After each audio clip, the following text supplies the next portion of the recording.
Cashflow Diary Podcast, episode 78. Congratulations, you showed up. Give yourself a high five in celebration of your success. Welcome to the Cashflow Diary, where new and experienced investors come to take confident action towards their goals. Your host is a family man, a real estate entrepreneur, investor, coach, and instructor.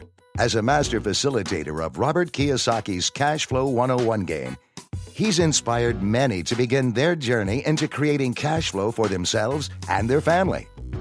And now, here he is to offer you the tools required to earn the income desired. Your cash flow coach, Jay Massey. All right, and welcome to another episode of the Cashflow Diary Podcast. I am your host, Jay Massey, and I'm so glad that you made it. I think you're going to be glad too, because you've probably heard me say more than once that wealth is a team sport. And you're like, where did that come from? Promise you it wasn't an original idea, but I did get it from today's guest. I'm looking forward for you to meet this person as well. Now, if this is the first time you and I have met, feel free to go over to learninvestingnow.com, learninvestingnow.com. What we are doing is we've got a free course sitting there just for you so that you can get your process started on learning how to invest. Period. Now, some of you have said, you know what, I've learned enough and I'm ready to take action. Great. So you're going to go over to begininvestingnow.com. We've got a number of cash flowing assets sitting there waiting for you to pick up and just run with the ball and have tons of fun building your cash flow with Cashflow Diary. Now, today's guest is, in my opinion, a very, very energetic, fun-loving guy because he does things in the form of games, and we all love games. At least I do. You know, maybe you don't, but I love games. It's always more fun to play at a high level. And when you're playing at a high level with the right individuals, you never know what you might be able to accomplish. Just to give you some idea of what I mean, could you just imagine being a part of a company that was able to generate $30 million of revenues in 10 months? Just think about that. So that process in and of itself means today's guest has a lot to share with you and I. So what I want you to do is that I want you to take copious notes today. I want you to understand not just, how to create cash flow, but understand something very important that we're going to talk about today, something called the 4 levels of wealth. And I'm excited to learn. Hopefully you are too. So let's pay attention and hear what Mr. Jim Bunch has to share with us today. Jim, you there? Thanks, Jay. It's great to reconnect with you. Yeah, I know, right? It's been a long time. It's like, for some reason, the what is it? I think we're 20 miles apart, but yet it feels like it's further. That's typically the way that it works. I see my best friends every couple of years, unless we're in another country on a beach somewhere. So that seems to be the way it works out. Yeah, that's right. You got to go to another country to meet your neighbor. Exactly. It makes no sense whatsoever. Now, for the few people who may not know, one of the things that I like to say is I envision that today's entrepreneurs are like yesterday's superheroes. We've got Superman and Spider-Man and Wonder Woman and all these great things. So, but each one of those superheroes has what they call an origin story. Peter Parker got bit by a spider and then boom, he became Spider-Man. What I always like to find out from our guests is, what's your origin story? Before Jim Bunch was Jim Bunch, before you had, companies doing millions of dollars of revenue, who were you? How did you decide to get started? And what are some of the most important lessons you think you've learned along the way? Well, it's an interesting frame. I actually love that. And I guess the origin for me was I started my first business in college selling nutritional supplements, which were supposed to help people, heal their health. And then what I figured out, being the entrepreneur at heart and didn't even realize it, is it's great for curing all these other things and yada, yada, yada. But what it was really good for was curing hangovers. And so having gone to the University of Florida, that was in way more demand than trying to help these kids with health, which they were already healthy. So that kind of got me along there. And after that, I met Tony Robbins, which I know you're familiar with. And that took me down a different path because I had never been exposed to personal development or any kind of growth or any of that kind of stuff. I grew up in a one-stoplight town with 13 bars. So it wasn't exactly a success mecca. And I got out of Dodge as soon as I can, but that put me into a direction. It put me into orbit around some really high level entrepreneurs. It started showing me that if I change my mindset and my skill sets and my environments, then I can change my reality. And then after being in that for a couple of years and meeting Bob Proctor and John Assaraf and some of the other guys and building companies with them, I got involved in technology because I grew one of my businesses very quickly, and the technology to operationalize and scale that business didn't exist. So it was more out of desperation than real inspiration that I created this first what we call WYSIWYG website system, where we still own the company today, but it's a $35 a month website company that small business owners have everything in one place. And that's not novel today, but 15, 16 years ago, you had to hire a designer, you had to hire somebody to put your shopping cart together, and somebody to put an autoresponder together and all that. And so we were one of the first to do that. And then, so that was my first tech play. And then, as you mentioned already, John Assaraf and myself and a handful of our other friends grew a company from 6 employees to 1,500 employees in a year and 30 million in revenue. And that was the virtual tour industry that we brought to light and public in the late 90s. So combining these two pathways of personal development and technology has really been where I've carved my 10,000 hours of expertise, if you will. Yeah, 10,000 hours. It sounds like a little bit more than that. But now, there was something that you said in there that I think was very, very pertinent to bring out.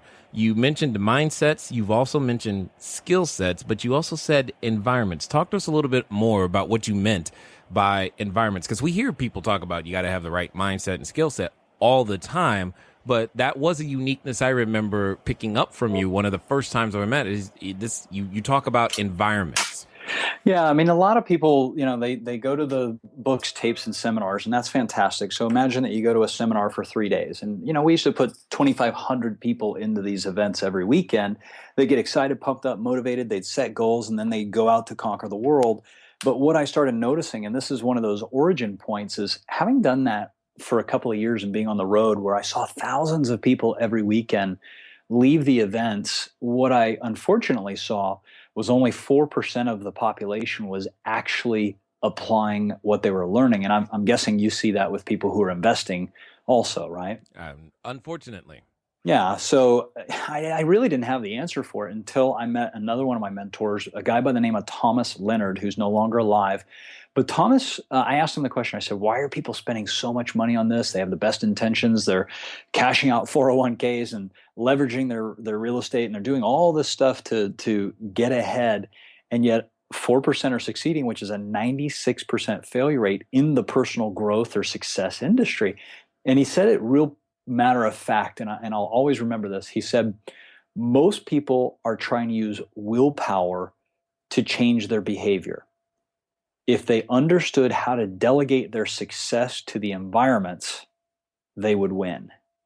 And at the time when he was alive, he taught me something called the 7 environments of you. We now teach it as part of his legacy I wanted to pass on to the world because it meant so much to me, is called the 9 environments of you. And the concept is really simple.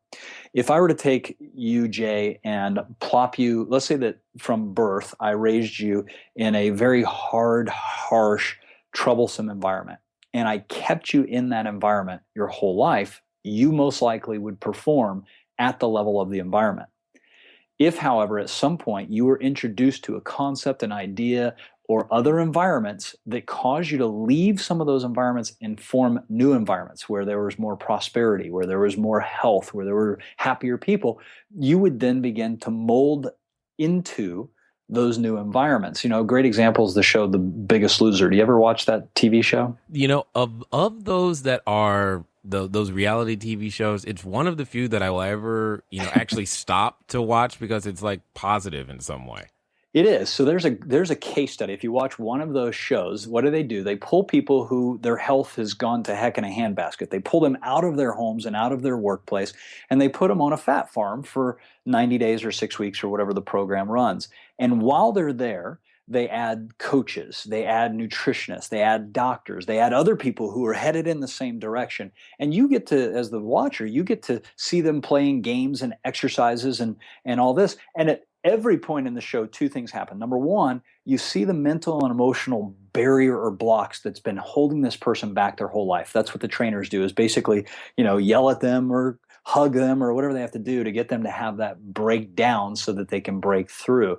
The second thing that you see is at some point in the show, when they've lost a bunch of weight, they go back home. And when they go back home, if you watch how the camera pans around, 99% of the time, the people, in other words, their family and friends and coworkers, are also overweight. Now, if you look at this, these environments are dictating their thoughts, their feelings, and their behavior. So I can take any human and redesign the environments around them for wealth, health, and happiness. And over time, those environments, which are quote unquote on 24 hours a day, 7 days a week, are going to mold the behaviors of that client.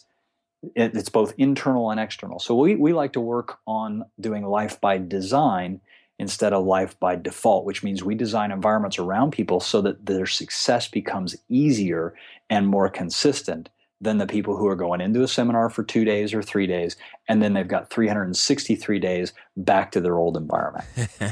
Yeah, those 363 days seem to be way more powerful. I have always said that environment trumps will, and you've just heard exactly why that is. And this is, and what's funny is that I can track my own, thought processes, because I tell people all the time, had I stayed, where I grew up, I wouldn't be doing what I'm doing today. There's just no way that there was no room for the type of thought processes and action steps that are necessary. That I'm guessing that there was no room for that either in that, what did you say? It was a one stoplight town with 13 bars. Exactly. No room there for that either. Now, you mentioned something that I thought was interesting, and I think many entrepreneurs must also follow a very similar path as to what you were just laying out. You mentioned that during the show, that there was a point at which that the participant had to have a breakdown in order to have a breakthrough. For me personally, I feel that that's kind of necessary as you're out there to develop cash flow of any kind or any business or what have you. I'm kind of curious to get your thoughts on what you would say. Well, I wish it were different, but in my experience of observation, and it was funny, I was just at an event, I still attend events and invest in my future and all this. I was just at an event with a good friend of mine, Marshall Thurber, who many of you guys may have heard of. Marshall. He's one of the two rich dads that Robert Kiyosaki had. It was Marshall Thurber and Keith Cunningham. Well, Marshall is just brilliant. The guy reads 3 books a day. He designs exercises. He put us through one this weekend, which the whole purpose of it is to cause perturbance. And he talks about perturbance being getting your mind to the point where the left brain and the right brain split. And what that means is that your logical mind can no longer handle the reality, so your emotional mind has to take over, and that's when you have the breakthrough. So in my experience, unfortunately, most people have to have some kind of a breakdown before they have a breakthrough, until they have rewired their subconscious or their neuropathy to the point where they are constantly improving and evolving. And that does happen once people have a foundation in place. Unfortunately, most people's foundation is made of quicksand instead of solid. Oh, goodness gracious. He did not just say that. And that's it's like one of the things that's been coming up for me recently is that a lot of people come to us and they say, hey, Jay, how do I get started? How can I make things happen? And they always ask the question, they ask me anyway, do you think I can do this? And for most people, I have to respond very honestly and say, no, I don't think you can do this. You must be someone different. What your life is currently built on, how you currently think, how you currently do everything must have a severe modification first before you have a shot at going in the correct direction. Now, the good news is that all that stuff is learned, and you can, unlearn it and relearn new different things, including how to deal with wealth. Now, my question to you is, you have this thing called the 4 levels of wealth. Talk to us a little bit about that, so that, we can maybe use this as a way to measure, our own progress and where we are and how to make sure that we can obtain the levels of wealth that we're looking to see? Sure. And this is really simple. So if somebody wants to write this down, you'll get this in a heartbeat. And this is an assessment that, or actually an observation. What happened was we started looking at thousands of our clients, and they were, investing in our programs to help them improve their financial performance, improve their health, and improve their happiness. That's what we call your trilogy score: your happiness, health, and wealth, the three areas of life that most people want to improve. So when I started looking at this, I had our clients turn in their financials. And we noticed some really interesting things. Number one, they fell into these four categories. And the first category, level one of wealth, is called repair and recovery. Now, repair and recovery is anybody who is dealing with credit card debt or, liens against them, or just financial stress in some way, shape, or form. They're operating in a negative net worth or negative cash flow every month, whether it's in their personal life or their businesses. So a lot of our country in the United States, for example, is in repair and recovery. And it's not a bad thing. It's just that that's where you're starting. So we need to design a strategy that's appropriate for somebody who's in repair and recovery. They might also have impacted their credit score, for example. So the next level, level two, is called foundation. And foundation, like we were just suggesting, is not the cool, fun, and sexy part of building wealth. It's actual work. And as one of my best friends says, he says, the problem with opportunity for most people is opportunity shows up in the form of work clothes. So, you got to look at this and say, okay, so this is where I develop my habits of wealth. This is where I start to understand the rules of wealth. This is where I have to start to create value. I have to know the numbers. I have to consistently create more income than outgo. These are the basics. It's nothing rocket science about it. But what we found also is that people who are in repair and recovery have a tendency to play what I call the ostrich approach to wealth. They've got their head buried in the sand, and that leaves their you-know-what up in the air, which is a pretty vulnerable place for people to be. So we try to yank their head out of the sand and show them the numbers and show them, hey, it's okay. And when you first pull your head out of the sand, it's kind of bright. It kind of hurts your eyes. You're kind of, bewildered a little bit. But eventually you get your footing underneath you. And that's what we do, is help people understand that let's get your head out of the sand and let's start to create a direction. Let's build a foundation that's solid so that we can get you to level three. And level three is reserves. Now, when you're in reserves, you've got, for example, 2x or more income over expenses. Whether it's active or passive income, it's not relevant to us, but you're operating at 2x or more. We try to get our clients up to 3, 4, 5, or even 20x their expenses. So if I get you, let's say your expenses are $5,000 a month, if we can get you to $10,000 a month, you're at 2x. If we can get you to $20,000 a month, well, then you're at 4x. And what happens is we start getting people in reserves. So we help them stuff away their cash first, so that they build a 6-month to 12-month cash reserves. And then we get them in a position to begin to start investing, whether it's in passive income streams or building a business or whatever. And there's multiple areas to do that. So that's in the reserves. And, we've got clients right now that have, close to a couple $1 million in net worth. They're in the reserves. We've got clients who are generating $100,000 a month, and they're in reserves. Now, on the flip side, we've got clients who are generating $100,000 a month, but their expenses are up in the 90,000s too. So to us, they're not actually in reserves. They're in high cash flow, but they have not been able to manage their expenses to actually get them ahead in the game. So the fourth level being mastery. And mastery is not just where your actual financials are. Mastery is as much as of a mindset as it is anything else. You have mastered the mental and emotional side of wealth, and you've moved from being an expert into a visionary. And a visionary is somebody who is not only taking care of their finances, but somebody like you or myself who's out there, or John or whoever, who is helping others do the same thing, because we can see down the road that if we can help more people succeed, then our environments become more successful in turn. You just reminded me of something right there that I didn't tell you, that you don't know, is that when we first met, I was in this space. It was the same time I met John for the first time. And I was in this space where I was feeling stuck personally because I was like, what else can I do? I didn't really want to.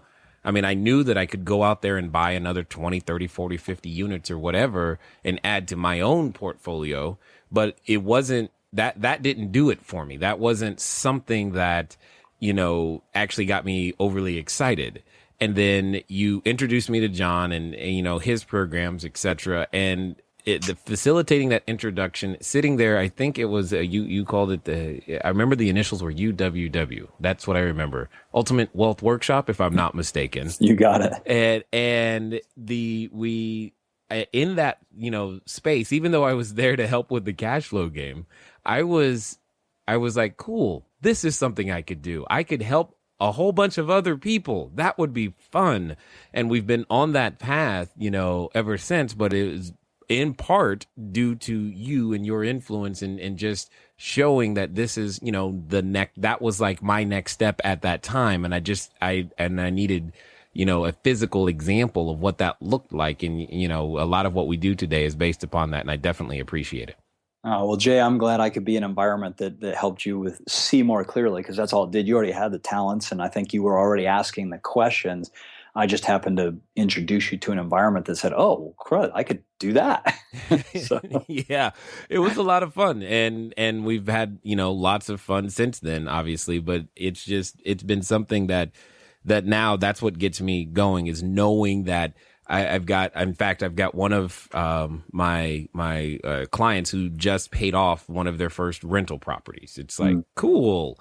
Not only did they actually go through the process of getting the rental property, but now that rental property is paid off. And I'm just like, yes, now do that again. There you go. And then once they master it, they can turn around and help others do the same thing. And it's literally what I spend more time talking to that about with my kids than anything that we're doing, and it's just a lot. It's been a lot of fun. And I just, again, like I said, I just thank you for that. And I had forgotten about it until just now. You did create that. You gave me a way to look at it so that I could go out there and contribute in various different ways. Fantastic. Now, then what of the 4 levels, which would you say from your experience becomes the most challenging and or difficult for people to accept? I mean, because for me, and I'll just talk about myself personally, I know part of my challenge has been, etc., the fact that how I grew up affected a lot about, who money was for, who wealth was for, how wealth was obtained, who the type of persons were, and it affects you through those stages. Because that's and I'm just curious, because you mentioned about the mental mastery side of wealth, and I'm just kind of curious, what in your experience, what do you think most people have a challenge with? Yes, I'm going to let you know what most people have a challenge with, but before we do, wanted to interrupt you and let you know something very important.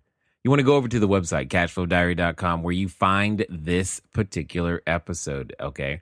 Because later you're going to find out, and as we continue to talk, this is going to be the first of three, many, many incredible guests that are coming. And we're all going to be on stage together in San Diego coming up in the middle of June. So you want to be there down in San Diego, June 19th, 20th, 21st. And meet us all. It's at the Money Squared event with John Assaraf, Sharon Lecter, and Jim Bunch, of course, and as well as a number of others who we will introduce you to as this week goes forward. Definitely catch us there. Anyway, I want to get you guys back to this particular interview. Also know that, yes, I've made progress on the audiobook. It will be coming soon, so feel free to put yourself on the list, 949-682 3565 949-682 3565. What you're going to do is you're going to actually send a text message to that number. With the keyword is audio, AUDIO. That'll let you know when the audiobook is coming out and all those types of things. You'll be one of the first people to know about it so that you can be there in line to grab your copy and hear me read the book to you, Cashflow Diary, 10 Steps to Creating Wealth in Any Economy. And thank you again for listening, guys. I know right now you're wanting to get right back to that interview, and here we go. Well, again, I think it's at each level there's something different. So if somebody's in repair and recovery, but they're still in the denial phase, they're still in the ostrich phase. The simple reality is for them to take a look at where they're at in their wealth. And rule number one that we teach is know the numbers. If you don't know the numbers, if you're guessing or you're make believing of what the numbers are, you don't have the actual data, then guess what? You are going to stay in repair and recovery. So the metaphor that I often share with people is I said, listen, if the land of riches and wealth was in San Diego, but you currently live in New York, okay, we can develop a strategy for you to get here.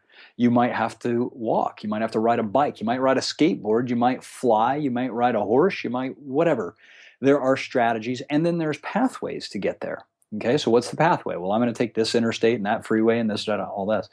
Well, here's the challenge. If I tell you the land of riches and wealth are in San Diego, and you think you're in New York, but in reality, you're in North Carolina.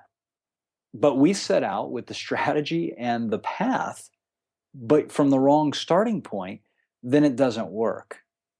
And this is where most people get into trouble, is they either don't know where they're starting from because they're guessing, or the emotional side of it is so bad they just don't want to take a look at it, or they're embarrassed, they're afraid, they're confused, they're frustrated. They don't really know their numbers. Number two is they're not clear on where they're going. And sometimes where they're going, they can't see mastery. They only need to focus on foundation. So the moment that somebody makes a decision, I'm ready to handle this. I'm ready to take responsibility. I'm no longer going to blame, shame, or justify where I'm at. I'm simply going to take responsibility for where I am, how I got here, and where I want to go. That immediately moves them from repair and recovery into foundation. And that is a mental and emotional shift. You've done this before. I've done this before, where things